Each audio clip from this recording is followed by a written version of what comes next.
Amém? Quantos estão felizes? Amém. É bom vocês ficarem felizes que hoje a palavra é sobre a alegria do Senhor. Amém? Se você não está feliz, hoje nós vamos entender como se alegrar em Cristo. Primeiramente, eu queria falar com vocês a motivação que me trouxe, que Deus me trouxe para trazer esse tema para a igreja. Já viram esse livro, Ladrões da Alegria? Alguém conhece aqui? Ninguém nunca. Meu pai conhece. Inclusive, foi até o Senhor que me mandou, né? Faz parte do relato, que tem uma série de palavras desse pastor Hernandes Dias sobre esse tema, e foi o Senhor que me mandou. Tem um tempo, foi na época da pandemia, para você ver que Deus está falando comigo há muito tempo sobre esse tema.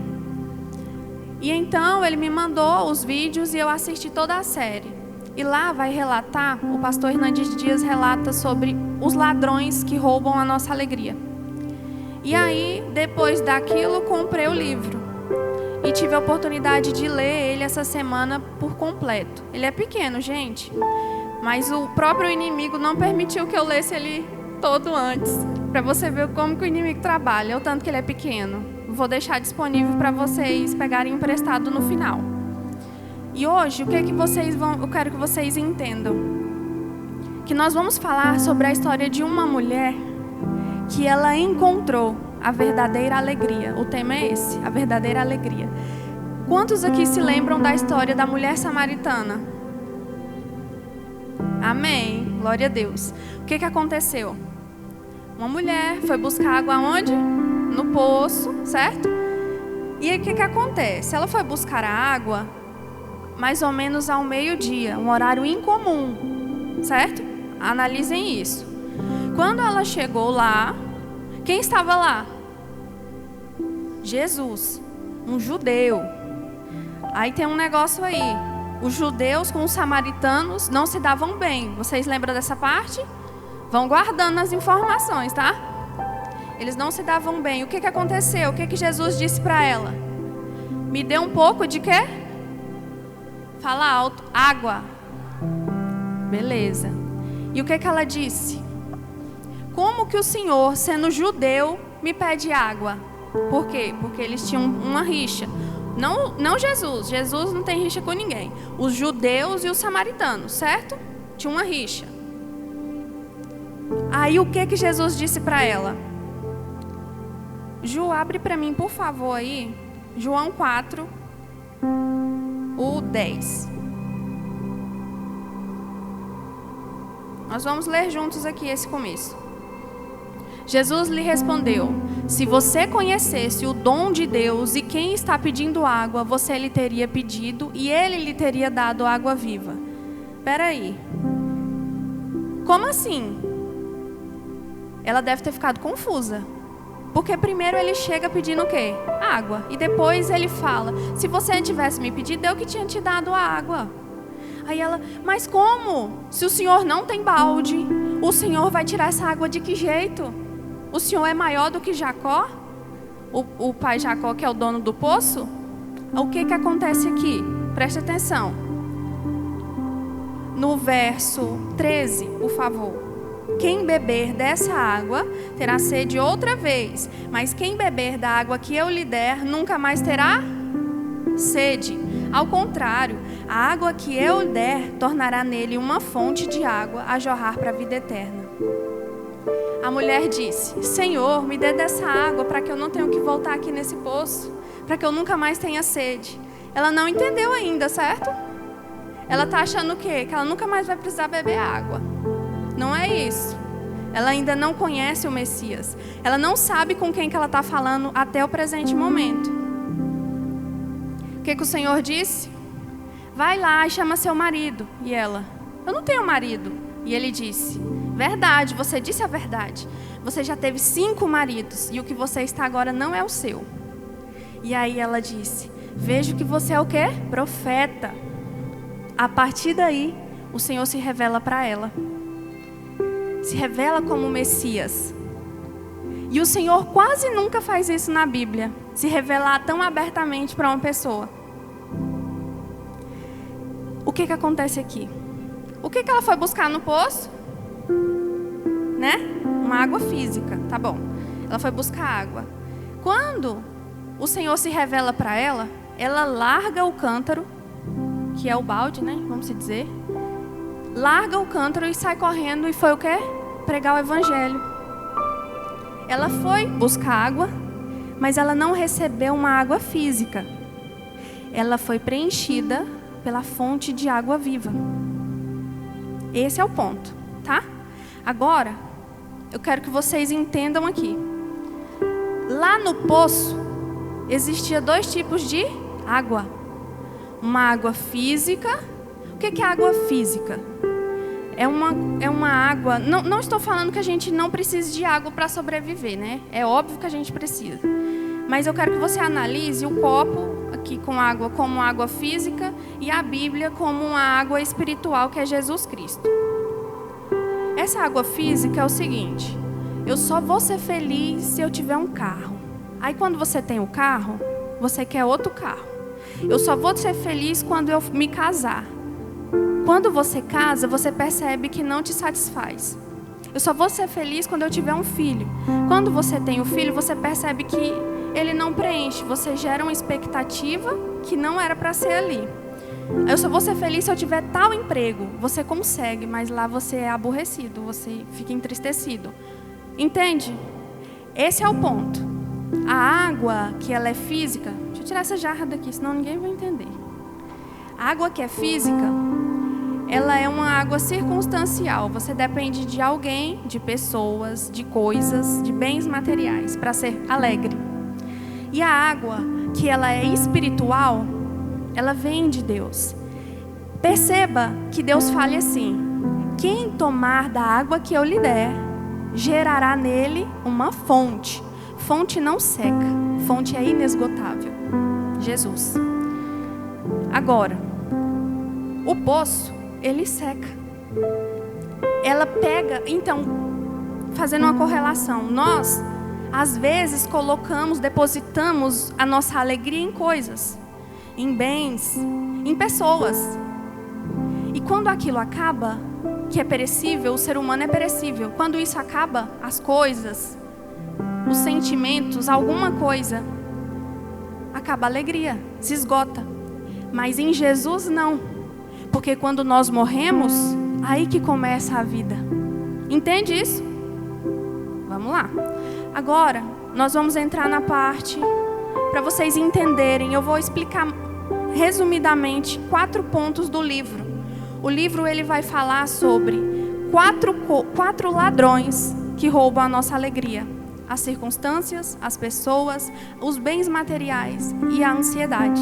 Nós vamos passar por cima aqui. Quem quiser ler, eu vou deixar lá no final, tá bom?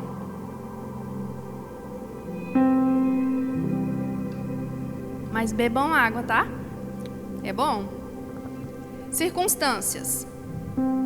Você acha que qual era a circunstância que aquela mulher se encontrava? Pensa um pouco aí. Ela ia ao meio-dia, lembra que eu falei? Ela ia ao meio-dia lá tirar a água desse poço. Tinha alguma coisa errada, não tinha? Má reputação. Por quê? Porque ela estava no 6º marido, que não era dela. Então ela ia num horário incomum para se esconder por medo. Então a circunstância era ruim, porque ela tinha uma má reputação. Agora, diante de muitas circunstâncias dolorosas da nossa vida, será que é possível nós sermos alegres? Pensa aí. Um acidente, uma enfermidade, um divórcio. Estamos falando só de algumas coisas. A reprovação do vestibular, uma falência, o desemprego, morte, solidão, rejeição, um abuso, um abandono, o desprezo, o medo, o pânico, insônia, luto, vício, escassez, tantas coisas. Será se é possível ser alegre em meio a tudo isso? Agora, eu vou falar de uma forma abrangente sobre a vida de um homem que parecia ser de aço. Eu não trouxe Jesus hoje como exemplo, sabe por quê? Porque Jesus é muito perfeito. não é? Muito perfeito. Eu trouxe o apóstolo Paulo como exemplo. E eu vou fazer uma leitura para ser mais breve, sobre a trajetória dele de uma forma bem resumida, só para você entender que é possível nós, meros mortais, seres humanos, sermos alegres diante de todas as provações desse mundo, até quando Jesus voltar. Amém? Preste bastante atenção. De perseguidor da igreja a convertido. Quando na estrada para Damasco conheceu Jesus a quem perseguia, ficou cego diante do brilho da glória de Cristo. Seu coração, que era cheio de ódio, foi trocado por um cheio de espírito. Ali ele anunciou Jesus. Dali ele foi para a região da Arábia e lá ficou um tempo. Quando ele voltou para Damasco, pregava de uma forma minuciosa e precisa. Ao invés de ser acolhido, agora ele era perseguido. Então ele foge para Jerusalém, onde tem os apóstolos, aqueles que Jesus ensinou a ser humildes. E lá eles não acolhem Paulo. Ele achou que seria acolhido por eles, mas não foi, ele foi rejeitado. E apesar de todas essas circunstâncias, ele não se abateu e então encontrou Barnabé, que ajudou ele. Então Paulo começa a se sentir entrosado, cria planos de projetos para evangelizar Jerusalém. Aí Deus falou para ele assim, em sonho, e dispensa ele dessa obra de evangelizar Jerusalém e manda ele arrumar as malas e sair de lá. O que aconteceu? Quando ele sai de Jerusalém, a igreja começa a crescer. As coisas começam a dar certo para aquele povo.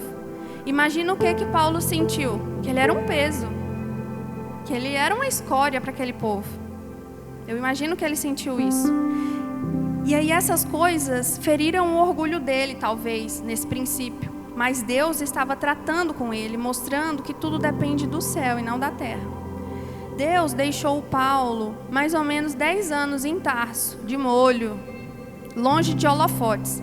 Ali cai por terra toda vaidade. Ele se esvazia de todas as suas pretensões. E a partir de agora ele começa a ser cheio de Deus. Porque Deus só nos enche quando nós esvaziamos, certo? Depois de 14 anos de convertido, explode um avivamento na Antioquia da Síria. E Barnabé se lembra de Paulo. Agora um homem mais humilde, quebrantado. Agora chega o momento de mais uma prova. Barnabé e Paulo foram separados para uma obra missionária. O que acontece aqui? Paulo, ele começou a ser liderado por Barnabé. Então ele ficou de segundo plano, porque todo homem de Deus precisa ser liderado por alguém primeiro. Todo homem de Deus, não tem como ele liderar sem primeiro ele ser liderado por alguém. Ele tem que ser submisso a outra liderança primeiro. Agora Paulo já entende sobre depender de Deus. Quando ele chega em Listra, Paulo é apedrejado e arrastado da cidade como morto. Ele não se decepciona, não questiona, não desiste, não perde a alegria, mas segue adiante com determinação. Em sua segunda viagem missionária, ele quis ir para a Ásia e Deus o mandou para a Europa. Em Filipos, foi açoitado em praça pública, foi preso e acorrentado no tronco, mas à meia-noite, com o corpo ensanguentado, canta e ora na cadeia. Da sua alma não brota murmuração, mas louvor. Quanto mais ferido estava, mais exalava o bom perfume de Cristo. Ali ele converte o carcereiro. Dali ele vai para Tessalônica e a cidade se alvoroça com a fúria dos perseguidores.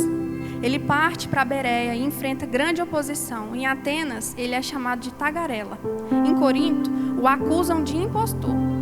Paulo parece um homem de aço, suportando açoites, cadeia, frio, desertos, fome, perigo, naufrágios, ameaças, sem perder a alegria. Ele sempre continuava. Quando você lê em uma sequência, você vai entender que ele sempre continuava. Ele não se deixava abater por nada. Em Éfeso, na terceira viagem missionária, ensinou a igreja com lágrimas, dia e noite, durante 3 anos. Ali ele enfrentou muita perseguição, mas em tudo, Deus o sustentou. Agora já velho, chega em Cesareia e o povo o alerta para não voltar em Jerusalém, porque lá esperavam ele com cadeia e prisão. E aí ele foi, porque ele não temia, não tinha medo de morte, de prisão, de nada, porque ele aprendeu a depender de Deus. E lá ele foi preso e acusado injustamente. Usando o seu direito de cidadão romano, pediu para ser julgado em Roma. E a viagem foi dramática. Claro, tudo em Paulo foi dramático. Com grandes tempestades durante 14 dias. O navio pereceu, mas as vidas foram salvas. Na ilha de Malta, todo mundo molhado com frio, buscava acender uma fogueira. O que acontece? Adivinha, com Paulo, né? Buscando acender uma fogueira, mexendo nos gravetos, a víbora morde o dedo dele. Parece que o homem é azarado, não parece? Pois é. O veneno não o matou. Todo mundo achou que ele, esse homem aí é alguma coisa, porque o veneno não matou ele. Pelo contrário, ele orou com todos os doentes daquela ilha e todos foram curados. Ele era um homem de Deus. Agora vamos ao ponto principal. Conhecer um pouco da história de Paulo, né? A nossa vida é ruim ou não? Não. A nossa vida é mais fácil, não é? Nenhuma circunstância pode nos roubar a alegria de viver vitoriosamente. A glória do cristianismo é que ele pode nos dar... A glória do cristianismo é que ele dá poder ao homem para enfrentar as adversidades sem perder a alegria. Esse é o poder de Cristo. Enfrentar qualquer dificuldade sem perder a alegria. Se nós não estamos alegres, vocês vão descobrir que tem muitas coisas que nós estamos fazendo errado. O segundo ladrão, as pessoas. Você acha que a mulher samaritana tinha medo do julgamento das pessoas? Será se ela foi ferida por pessoas? O que você acha? Com certeza. Ela vivia com medo. Ela estava em adultério também. O único remédio que cura a ferida que as pessoas nos causam e que roubam a nossa alegria é o perdão. Sabia disso? O único remédio que pode curar as feridas que pessoas nos causam. Perdão é fácil? Sim ou não? É fácil falar, né? É fácil falar sobre o perdão. Até ter alguma coisa para você perdoar. Porque quando tem algo para perdoar, você vê o quanto é difícil. O perdão não é questão de justiça nem de merecimento.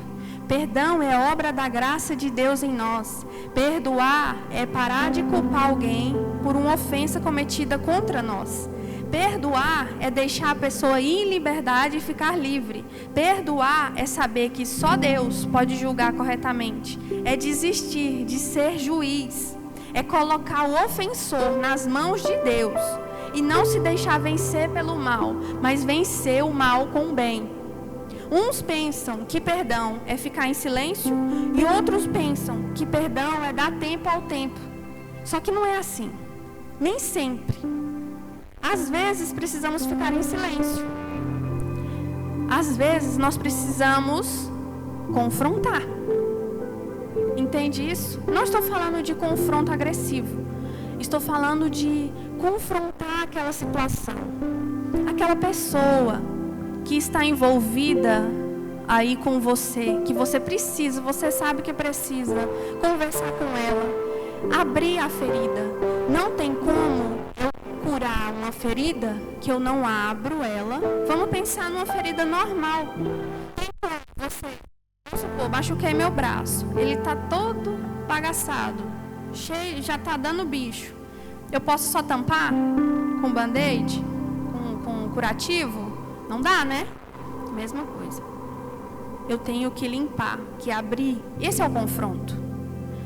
O que Jesus faz com Pedro quando ele fala: Pedro, tu me amas? Isso é confronto. Confrontando ele, a alma. Porque o perdão, ele é assim. A gente confronta, vai lá na alma. Dói. Dói muito. Mas é a partir do momento que confronta, que você começa a mexer dentro de você, aquilo vai gerando, vai abrindo e vai cicatrizando, e vai lavando, e vai limpando. Porque a fonte é assim. É para lavar, para limpar, para pôr o remédio. Amém? Estão entendendo? Amém. O silêncio, ele pode azedar ainda mais o seu coração. O tempo pode deixar a ferida ainda mais profunda. Isolamento é sinal de orgulho. Se você se isola, fica em silêncio, achando que está abalando, que está ganhando, não, você está perdendo. Porque quando você isola, o diabo usa você de uma forma assim devastadora. Como é que fala? Oficina vazia. Mente vazia, oficina do diabo. É isso aí, é desse jeito. Confrontação em amor é terapia para a alma e abre as portas para o autêntico perdão. Confrontação, vamos repetir isso? Confrontação em amor, tá? Nem ódio e ira não, em amor é terapia para a alma e abre as portas para o autêntico perdão. Amém. Todo mundo vai sair daqui agora perdoando, né? Glória a Deus. Quem não perdoa não consegue orar corretamente. Veja, vamos abrir em Marcos 11, 25.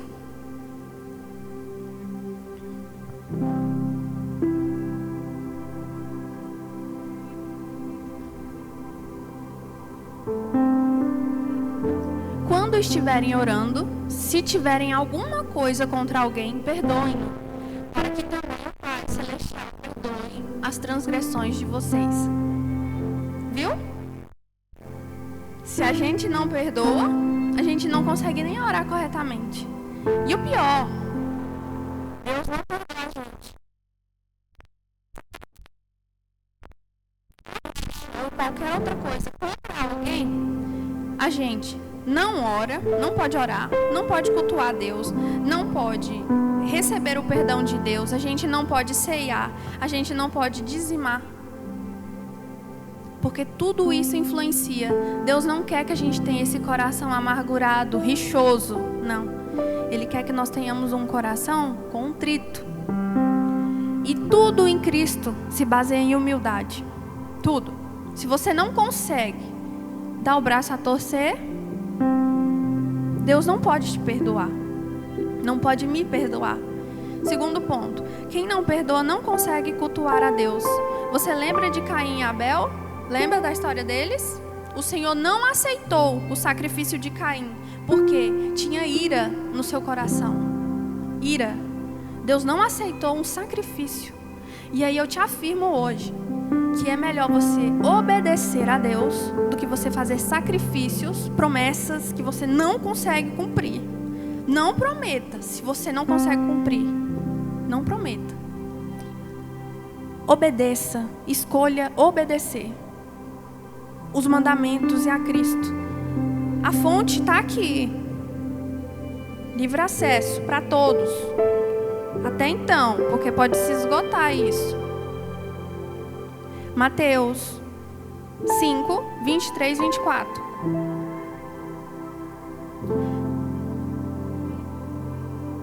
Mateus 5, 23 e 24.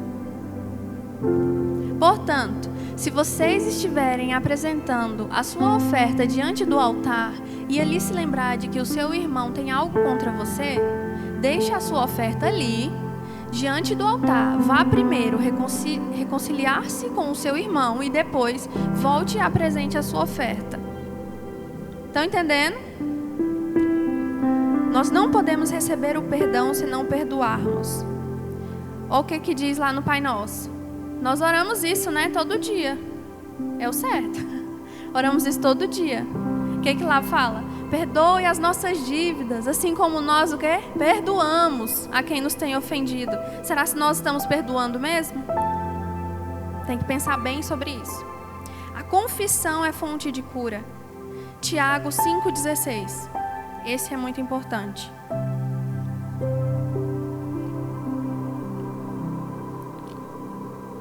Portanto, confessem os seus pecados uns aos outros e orem uns pelos outros para serem curados. A oração de um justo é poderosa e eficaz. Quem não perdoa fica cativo do diabo. Onde não há perdão, o Satanás prevalece. Onde há uma ira congelada, há uma porta aberta para o diabo entrar. Isso é grave, é grave. Efésios 4, 26 e 27.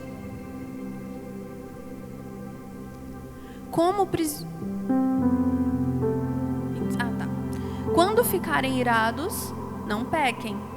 Nós podemos nos irar, viu? Não pecar. Tem que ter o domínio. Podemos irar, mas não podemos pecar. Evite se irar, tá bom?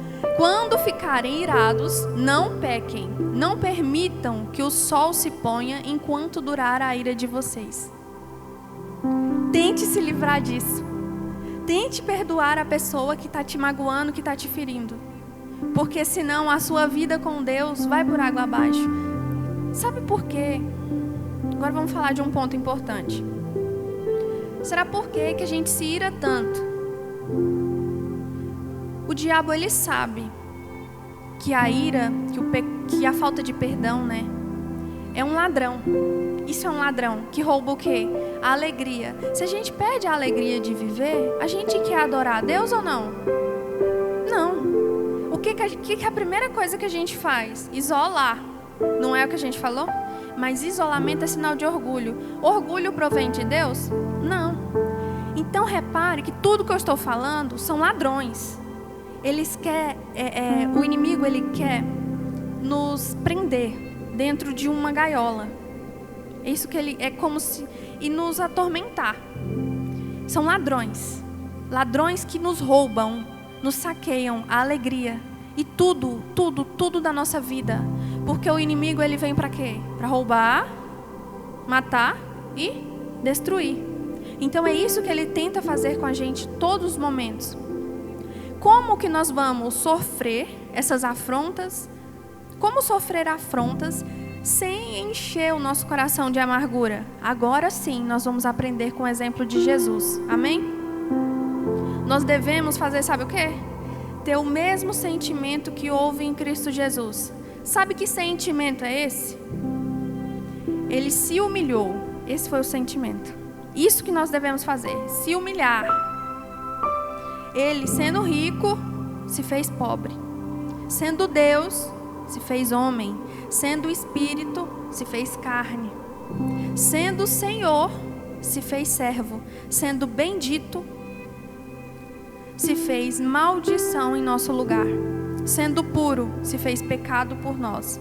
Sendo Deus Todo-Poderoso, Ele nasceu de uma mulher. Ele deitou, né, em um simples berço. Sendo rei sobre todo o universo, ele viveu como um filho de um carpinteiro. Sendo dono do mundo todo, ele não tinha nem onde reclinar sua cabeça. Ele sendo Senhor e Mestre, ele se cingiu de toda a humildade e ele lavou os pés dos seus discípulos. O segredo de viver feliz é pensar nos outros mais do que em nós. Esse é o segredo da felicidade. O verdadeiro amor, ele não visa o próprio interesse. Ele visa o interesse da outra pessoa. E foi isso que Jesus fez e Ele faz todos os dias por nós.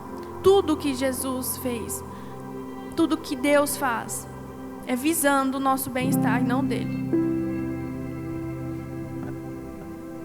A vitória não é dos orgulhosos, é sempre dos humildes. Pode reparar. Os humildes são vitoriosos. O segredo para ser uma pessoa alegre é não permitir que as outras pessoas determinem as nossas reações. Quando você se ira com alguém, quando alguém te magoa ou te machuca, se você reagir mal, o problema vai todo para você, não vai para o outro. Esse é o ponto. Eu tenho aprendido muito sobre isso, ainda não aprendi tudo o que eu precisava. Mas eu creio que eu vou vencer isso, porque eu oro com todas as minhas forças para vencer esse mal. Para mim realmente entender sobre a alegria genuína de Deus. Esse é o ponto que eu quero muito que vocês também comecem a pensar sobre isso. Deus tem falado muito comigo e isso está transformando a minha vida. É algo que transforma a sua alma, transforma o seu dia, a sua trajetória, o estilo de vida. Não é eu subir aqui e fingir que eu sou essa capa. Vocês sabem que eu sou aqui quem eu sou. O Henrique está de prova ali. Minha família está aqui. Meus amigos, vocês me conhecem. Eu tenho tentado mudar o estilo da minha vida. E eu tenho tentado encontrar essa fonte aqui. E emanar ela. Para que ela jorre não só em vocês. E que gere fonte em cada um. E que vocês jorrem em outras pessoas a água viva. Porque esse é o sentido. Quando a mulher samaritana largou o seu cântaro e correu, ela estava com a água viva dentro dela. E aí ela jorrava em outras pessoas. E aí lá ela evangelizou. Porque o sentido de todo o evangelho é esse. É receber e jorrar. Entendem? Estão entendendo mesmo, né? Senão vou ter que começar de novo. Misericórdia. O terceiro ladrão, as coisas materiais. Nós falamos um pouco já sobre isso, né? Que as coisas materiais, tudo aquilo que nós ficamos querendo ter e tal, como se aquilo fosse nos gerar alegria. Resumo, é uma satisfação temporária. Por quê? Se a gente fosse falar da água, toda hora a gente tem sede. Olha, eu já bebi água aqui quantas vezes? Só aqui. Toda hora a gente tem sede, não é? Então, a mesma coisa com os bens materiais, com as pessoas, com os sentimentos, com tudo isso. Toda hora eu vou precisar de mais. É uma coisa insaciável. As coisas materiais. Quanto mais você tem, mais você quer. Eu compro só uma blusinha, depois só um vestidinho. Aí vai. Não para, isso não para nunca. Sempre eu vou querer alguma coisa a mais. Coisas materiais funcionam desse jeito. É uma coisa que a gente sempre vai querer. Muitos de nós buscamos essa alegria em coisas materiais, mas nunca ficamos satisfeitos, porque isso não vai satisfazer nós nunca. O materialismo, ele sempre vai nos deixar vazio e dependente deles, do bem material. Os valores do mundo estão invertidos, vocês concordam? Hoje em dia, você vale o quanto que você tem. É verdade. Hoje em dia, as pessoas valorizam mais o ter do que o ser. Ter dinheiro do que ter caráter. Isso que está sendo valorizado. A vida, ela está resumida, lá no livro fala essa frase que eu amei. Comprar o que a gente não precisa, com o dinheiro que a gente não tem, para impressionar quem a gente nem conhece. Não é verdade? Comprar. Aí eu fui parar para pensar, e é verdade. A gente quer comprar o que a gente não precisa, porque se bem pensar, a gente não precisa, com dinheiro que eu nem tenho, que eu estou parcelando no crédito, para impressionar uma pessoa que eu não conheço. Qual é o sentido? Gente, isso não tem sentido algum. O dinheiro não é um mal em si mesmo. O dinheiro é bom. Ele é um instrumento para resolver muitos problemas. Bem utilizado, ele é um ótimo servo, mas ele é um péssimo patrão. O problema não é possuir dinheiro, mas ser possuído por ele. O problema não é ser rico, é ser ganancioso. O problema não é ter, mas é ter e ser avarento. A Bíblia nos ensina que os filhos são a herança do Senhor. Para quem tem filhos, eu ainda não tenho. Você já tem a sua riqueza, viu, mãe? Já tem a sua riqueza. Se você tem os seus filhos, você já tem a sua herança. Sabia? Não é que você não pode ter os patrimônios e tal, preparar aquilo tudo para os seus filhos. Não é isso que a Bíblia está falando. Claro que você pode, você tem que trabalhar. O homem é digno do seu salário, do suor, é assim mesmo. A gente precisa trabalhar todos os dias e tal, construir, né? Só que isso não é tudo. Pelo contrário, primeiro você tem que entender, entre você e Deus, cuidar da sua família, cuidar da sua herança. Vamos lá, dessa vez nós vamos aprender com Davi. Vamos aprender com ele. Davi, ele foi um grande homem, concordam? Eu até falei sobre ele na última vez. Ele foi um pastor destemido, soldado, corajoso, poeta, inspirado, um músico extraordinário. Rei de qualidades excelentes, ele derrotou feras, matou gigantes, venceu exércitos, conquistou terras, foi um herói aplaudido pelo povo. Ele construiu impérios, juntou riquezas, acumulou fortunas, mas ele não cuidou dos filhos. Não que ele não tenha amado os filhos dele, óbvio que ele amou. Mas ele não aconselhou eles na hora certa, ele não confrontou quando foi necessário. Ele deu presentes e tudo que eles queriam, mas ele não estava presente para eles. Por isso que a família de Davi enfrentou estupros, assassinato, conspiração, traição, derramamento de sangue, e os seus filhos, mesmo no luxo, eram infelizes. E o motivo da angústia, e foi um motivo de grande angústia para Davi, tudo que os filhos causaram para ele. Porque ele não cuidou devidamente da herança do Senhor.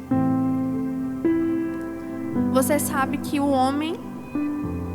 Eu não sou rica. Mas você sabe que o homem rico, ele tem só duas preocupações. Mas é pouca, né? Só duas. Mas ó aqui, ó. Uma é querer ganhar, ganhar, ganhar. E a outra é o medo de perder, perder, perder. Imagina.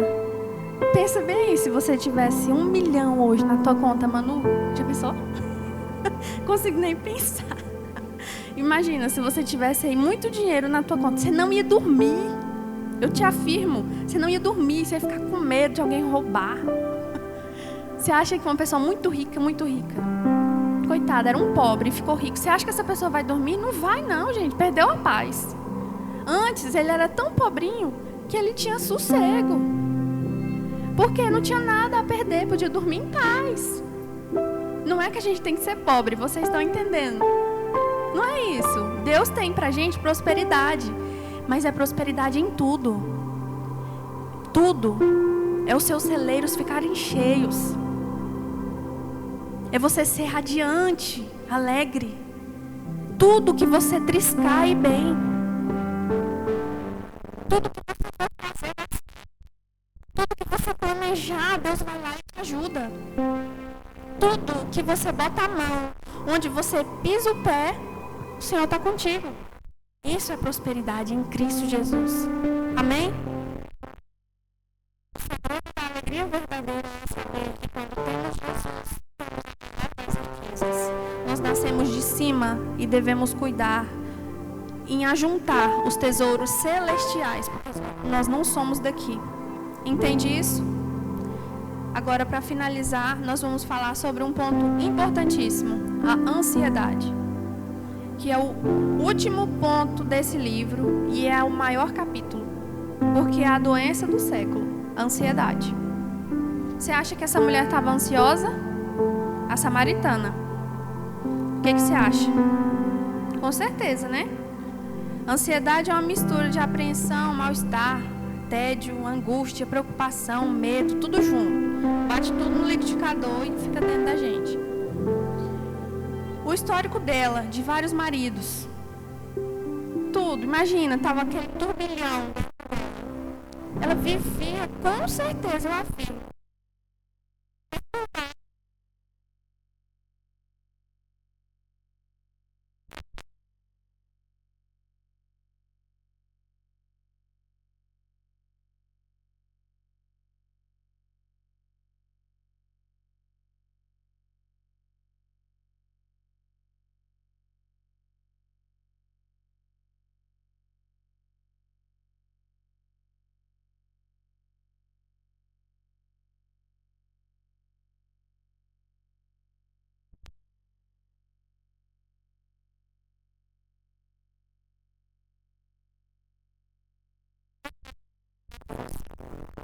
para se libertar de tudo que escravo. Ele vai fazer de tudo para te impedir de ler, de aprender, de conhecer Jesus, de transformar você em uma pessoa humilde, obediente. Sabe o que nós queremos aqui na igreja? Eu falo isso porque eu sei que o pastor pensa assim. Nós queremos que você busque, aprenda a buscar. Que você não se torne dependente da gente que está aqui, do pastor. Que o pastor, ele sempre vai ser ponte. Mas que você tenha a curiosidade, a ousadia de aprender. Porque a cura está dentro da sua casa. Você tem uma Bíblia? Se não tem, tem no celular. A cura está com você. Com você, dentro da sua casa. Você não precisa de outra pessoa para ser mediador entre você e Deus. Não. O céu está aberto lá na sua casa, onde você anda. Você só precisa entender que está aqui a resposta. Vamos ver os remédios para curar a ansiedade? Tá todo mundo precisando, né? Vamos ver como é que é. Eu não falei qual é, né? Primeiramente, são 3 pontos para a gente curar a ansiedade. Uma é orar corretamente. O segundo, pensar corretamente. E o terceiro, agir corretamente. É só isso, acredita? Facinho. Vamos aprender a orar corretamente. Filipenses 4, do 6, eu já falei isso 1000 vezes, do 6 ao 7.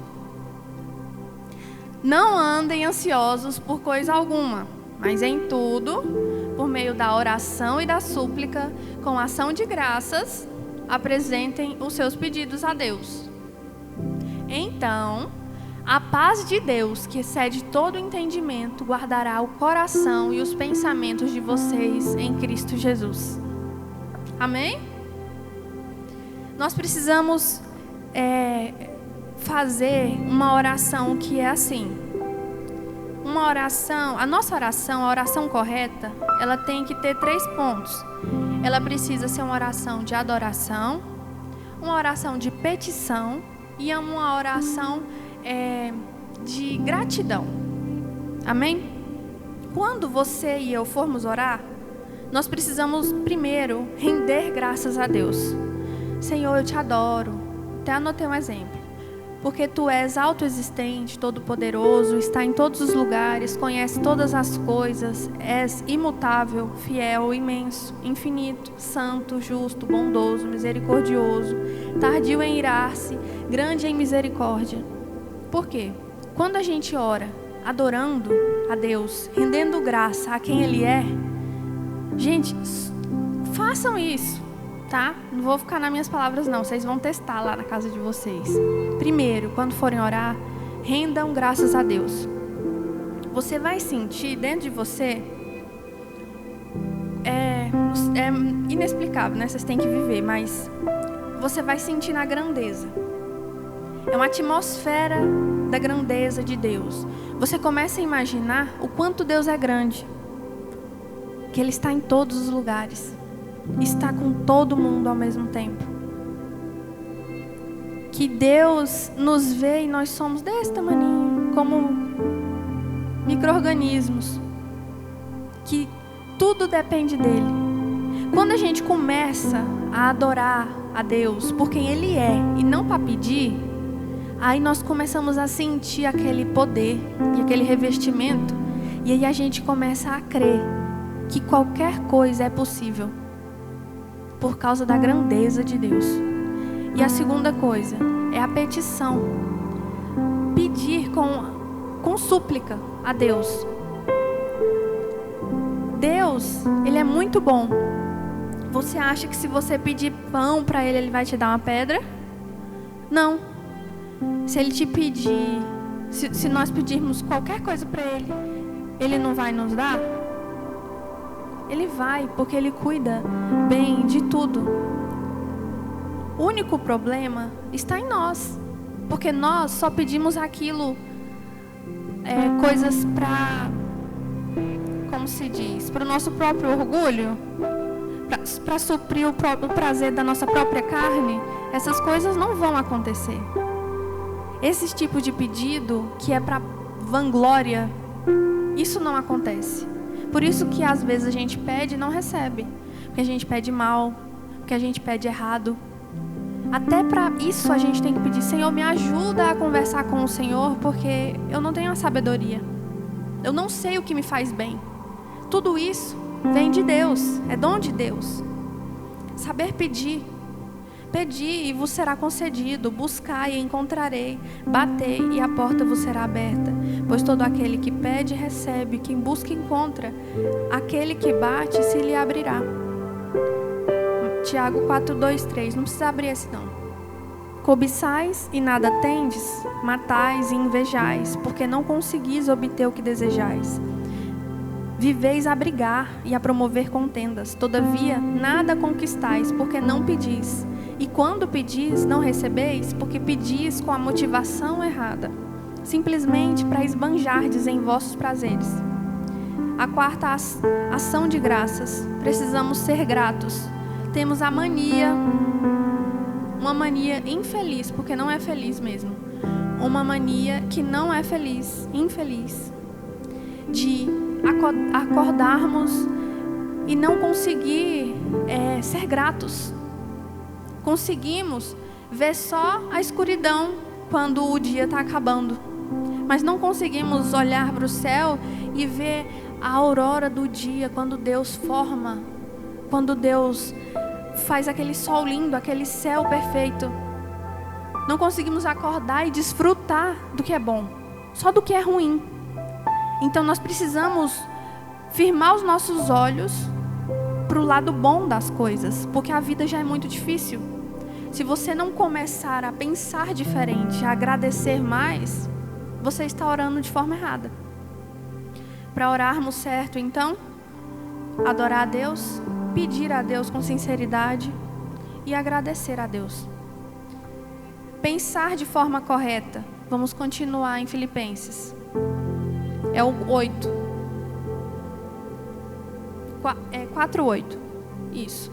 Finalmente, irmãos, pensem em tudo o que for verdadeiro, tudo o que for digno de respeito, tudo o que for justo, tudo o que for puro, tudo o que for amável, tudo o que for de boa fama, e em tudo o que houver alguma virtude ou de algum louvor. Nós precisamos pensar então em quê? No que é verdadeiro, no que é honesto, no que é justo, no que é puro, no que é amável, no que é de boa fama. Tudo o que houver de excelente, que for digno de louvor, nisso pensai. Eu só consigo imaginar que nós precisamos saber o que está aqui e pensar no que está aqui. Sabe? Isso vai entrando dentro de nós, do coração, da mente. Isso aqui, eu digo para você, que cura uma ansiedade. Porque Jesus habita aqui. Jesus habita aqui e em vocês. Entendem isso? Terceiro e último ponto. Agir corretamente. É o próximo, 9. Ponham em prática tudo o que vocês aprenderam. Receberam, ouviram e viram em mim. E o Deus da paz estará com vocês. 3 coisas, né? Orar. Gente, isso aqui é o remédio da ansiedade. Se você cochilar, você não vai pegar, não. Orar. Fala, Manu. Orar. Qual é o próximo? Pensar e praticar. Certo? Não adianta nada eu ler a Bíblia, meditar nela o dia todinho, mas na hora de praticar, que o irmão me cutuca lá, eu não consigo. Não consigo fazer o correto. Orar corretamente, adorando a Deus, rendendo graças a Deus, fazendo as petições de forma sincera e honesta com Deus, daquilo que eu realmente preciso, e agradecendo por tudo, sendo grato. Depois, pensar nas coisas de Deus, meditar na palavra de Deus e, por fim, praticar o que eu li, o que eu aprendi. Para finalizar, só para deixar vocês com vontade de ler o livro. Pode se colocar de pé, por favor? Nós já estamos acabando. Eu vou ler a conclusão do livro. Diz assim: tire a sua alma do cárcere. Abandone os fardos pesados da tristeza. Pare de remoer seus traumas do passado. Levante a cabeça. Não viva mais como um derrotado. Você não foi criado para ser um perdedor. Você não tem que continuar de cabeça baixa pela vida. Reaja em nome de Jesus. Se o pecado o escraviza, saiba que o sangue de Cristo pode limpar você de todo o pecado, libertar você de todos os traumas, curar você de todos os complexos, purificar sua mente de todas as memórias amargas. Não deixe que as crises de ontem roubem a sua alegria de hoje.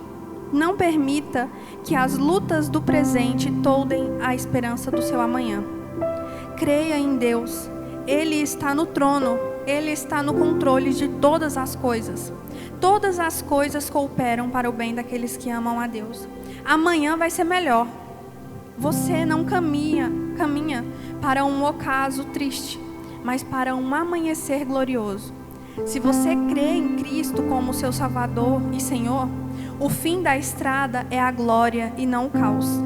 Você está escondido com Cristo em Deus. Você tem ao seu dispor toda a armadura de Deus.